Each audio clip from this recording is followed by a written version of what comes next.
Right. One step different. March.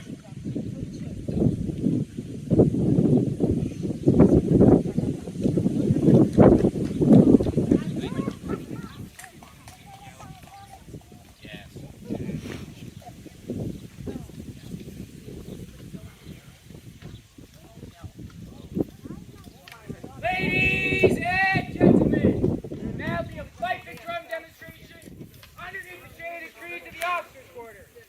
Come join us.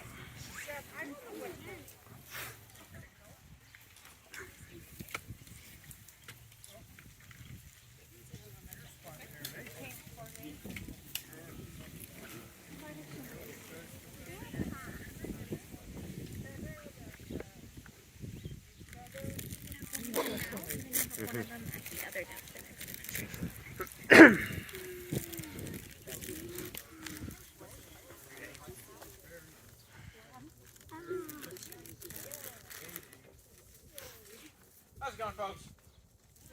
Good, good. My name is Thomas. Today I'm going to be talking to you about the Fifes and Drums, the 41st Regiment of Foot. That was the unit that was stationed here during the War of 1812. But before I begin, we do have a brief announcement. Alors, bonjour à tous. Il y a quelqu'un ici qui voudrait une démonstration en français?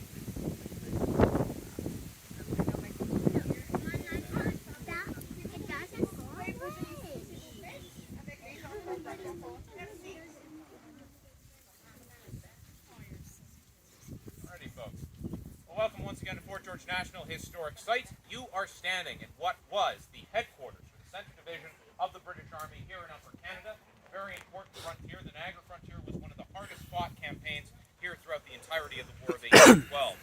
This fort's designed to hold approximately 500 troops, and during this conflict it held as a maximum of 1,600 in the area immediately around the site, when the Americans landed 7,000 troops on the Canadian frontier to attempt to invade the province. Now, Fifes and drums in the British Army were an integral portion of the military signaling that would take place both on a garrison site and on the battlefield.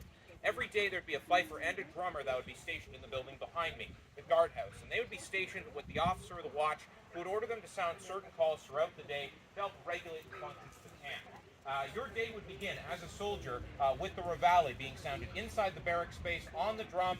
It'd be very loud, and it would be a ceremony that would take about 2 to 10 minutes, so there is no snooze button. Does anybody want to guess what time they're getting up in the morning? 5 o'clock. What do you think, young man? 6? That's a little tardy. 5 o'clock. 4? Getting there. 5. Did I hear 3:30? That would be correct. Not 10. That's really late. By that time, your day would almost be over. So, 3:30 in the morning. They're getting them up at this time period. That's following the Duke of Kent's regulations. It is a requirement that you get up at this early in the morning, as you want to maximize the daylight that you have available to the troops. No flood lighting. You only have candles really to sort of light the way, and even then, those are rations. You want to maximize daylight, but also you want to make sure that your troops are up a few hours before daylight. As you're expecting an attack, it would most likely take place at dawn. So you want to make sure your troops are up and formed up and ready to receive that attack before it took place. So the call that you would hear to form up your troops for drills, inspection, all that kind of stuff, it would be called simply the troop. And there were multiple different variations of this piece, as evidently it was played a lot, and many of the musicians got sick of it. So we'll play for you the troop. Take care. Ready? Beat.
So your ration of food as a British soldier at this time period was a pound of salt beef and a pound and a half of flour. Now salt beef, or potentially salt pork as well, has the consistency of a brick if it's properly preserved. That's how salty it is. And it takes about 10 boiling cycles to be able to get all the salinity out of the meat. And it takes about 8 hours to do so. So you'd start boiling at around 6 in the morning, and by 2 in the afternoon, your meat would be tender enough that you could eat it, and not salty enough that it would be completely inedible. And most of the soldiers are rolling most of their ration into a very large stew to preserve its caloric capacity. Now, your ration was around 3,500 calories, which is a pretty good amount of food by today's standards, but these men are working so hard. They're out drilling out on the parade square, they're working on projects, and there's a manpower shortage, so they're building roads. So these men are often referred to as being somewhat mildly emaciated, as they're not getting enough caloric intake. And so the piece that was used to assemble all the troops together to form up their mess parties and eat their main meal of the day was known as the roast beef of Old England. So a bit of a misleading title, but people would be salivating to this a little bit as they're kind of programmed to do here. So, roast beef of Old England. Drums, take care, drums. After, John. Drums. Ready? Drums. Beat.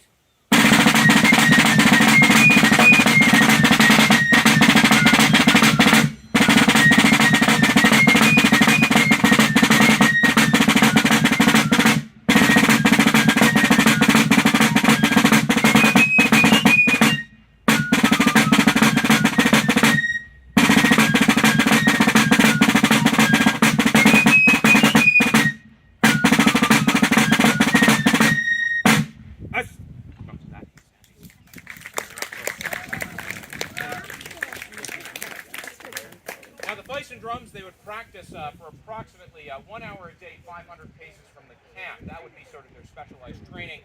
And they would also learn how to read and write if they were younger. It was expected that you would know how to read, how to write to about a grade 8 level, and do arithmetic to a similar degree, as well as be able to know how to read and write sheet music. So for many individuals, when they entered into the fifes and drums, this was the first time they had an opportunity to get a proper education, as the vast majority of people in England, particularly in the lower classes that would make up the army, were completely illiterate and had no formal education at all. You could start off in the fifes and drums as young as age 9. And if oftentimes these were the sons of soldiers or orphans from the nearby town, and so it was quite a boon to get into the fifes and drums. You got your own suit of clothes, you got your own equipment, you got an education, you got a full ration of food, everything's provided for you, but you did have to sign on for 7 or 21 years of service. And I probably didn't mention that they don't start counting those years of service until you hit the age of 16. Now, why is this? The British Army is taking on people at these young ages, but they're not necessarily putting them on the battlefield. You could sign up for a boys' brigade back in England at this time period that's very similar to a full-time kind of cadets like today, where they're training on as regular soldiers, but they're not going to get deployed outside of the country. They're not going into combat. They're not even getting used for policing action back in England. These guys, they're just training, and then they'll move on into a regular unit once they hit the age of 16. So it's kind of expected that you need to reach a certain maturity level to actually go off on a campaign. The Americans don't have this kind of system. There's accounts of 13, 14-year-old drummers accompanying the army along wherever they're going. But the British Army, they're trying to sort of keep younger drummers off the battlefield, but it doesn't always work. If you were going into combat and your drums were out with you, you would typically sequester them to the rear with the drum major, who was in charge of the entire musical retinue of a regiment. However, we know at the Battle of Moraviantown in 1813 that the drum major, a Mr. Thomas Cummins of the 41st Regiment of Foot, was struck over the head with a tomahawk when the regiment was overrun by cavalry. So if he's seeing combat, it's possible that the younger drummers were as well. But most of them were in fact over the age of 16, and they would be found on the battlefield with the rest of the men. They could be restocking cartridge boxes, getting water for the soldiers. They could be found running messages back and forth from officer to officer, but they could also be sounding battlefield calls. Now on the drum, they're only really playing 2 calls by this period: the prepare to fire and the cease fire, a rough turn on to the firing and a rough turn off. So I'll demonstrate what those look like for you here.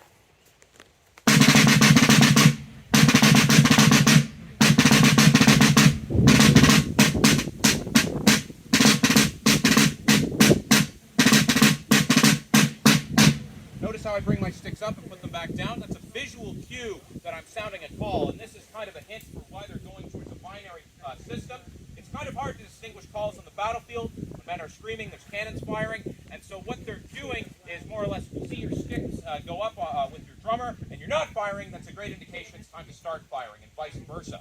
Now, there is another instrument that's being used at this time, and that is the bugle. And this is an instrument that would eventually replace the fifes and drums after the Napoleonic period.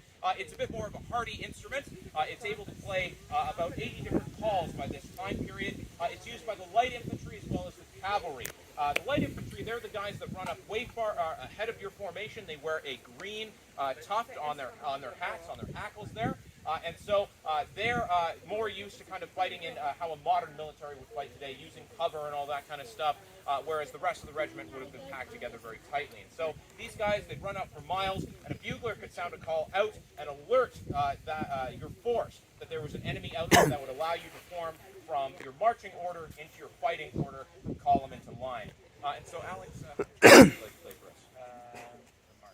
The march. So this is a piece that's used to tell the light infantry to begin advancing.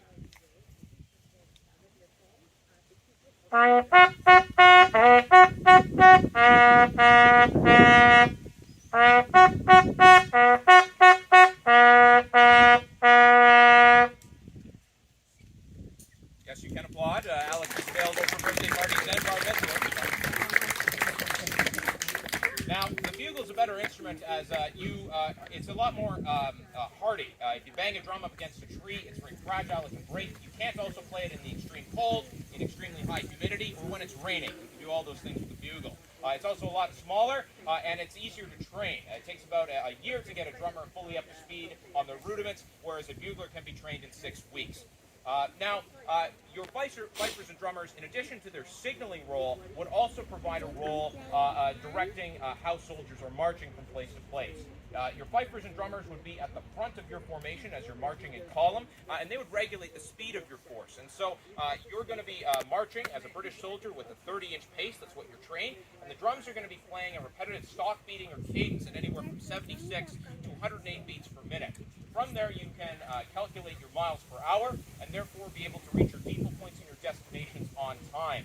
And so over top of repetitive stock beatings and cadences, the fifes can play a variety of different tunes. Oftentimes these would be tunes for the soldiers' recruiting district and tunes that the soldiers would be able to sing to. You had to watch out where certain pieces were being played, as many of the soldiers' lyrics were quite vulgar, and you have to be very careful with that. So we'll play a piece for you that has a little bit of a vulgar connotation. It's known as Hey Johnny Cope, Are You Walking Yet?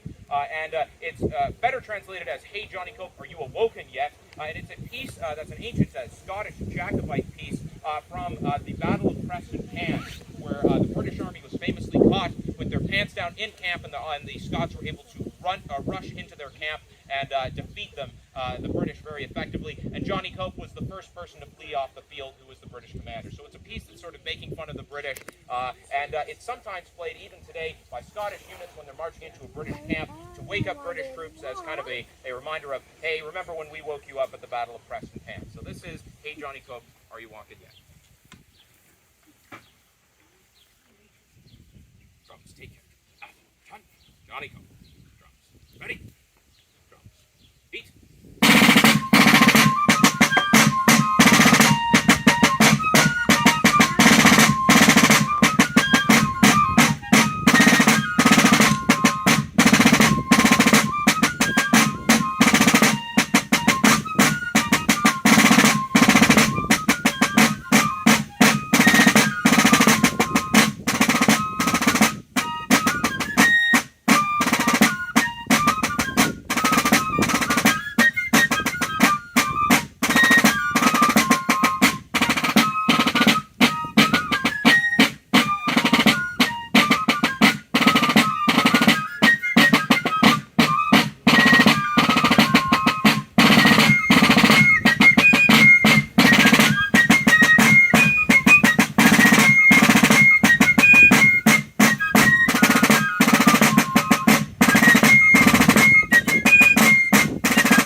special ceremonies and other kinds of events. British soldiers, they're doing about 10 to 13 hours of drill every single day.